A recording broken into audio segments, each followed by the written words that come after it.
Dako ang pasalamat ni SDS Junicio Liwagon Jr. sa Osamis City Division ngadto sa mga kadagkuan ning atong syudad sa pagpanguna ni Osamis City Mayor Sam Norman Puentes ingon man ni Congressman Indy Wuminal sa Sinso Pinoy Party List og Second District Representative kong Ando Wuminal sa walay puas kapag hatag og tabang sa Department of Education.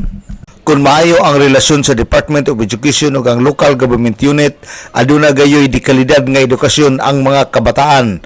Ang Osamis City Division adunay 58 ka public school, sulod nining maong division. Sa 58 ka mga eskwelahan, duha na lang niini ang wala pa makumpleto nga school pens. Hinungdan nga dako ang pasalamat ni Schools Division Superintendent Junicio Liwagon Jr. Ganito kami sa Osamis. Sa una, sa dili pa ko kabahin sa Deped Osamis, sige lang ko yun nga, sana all. So, naabot ko sa pantungan, naabot ako sa Osamis. So, inadidigid kanindot ang maayong relasyon sa DepEd o sa local government, sa katawhan o kinatibuk-an nga komunidad nga ning kamot para masiguro nga di kalidad gyud ang edukasyon. Best facilities para sa atong mga kabataan sa ilang pagtuon. Si SDS Junicio Liwagon Jr. sa Osamis City Division.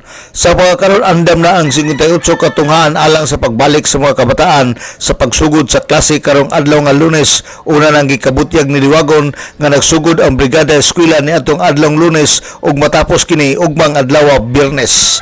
Alang sa DXDD Radio Kampana ang radyo sa simbahan, WD45 Dudong Barkamento, muduyog sa ika-75 nga jubileo sa simbahan sa Archdiocese sa Osamis, Tanag, sa Nakbayan.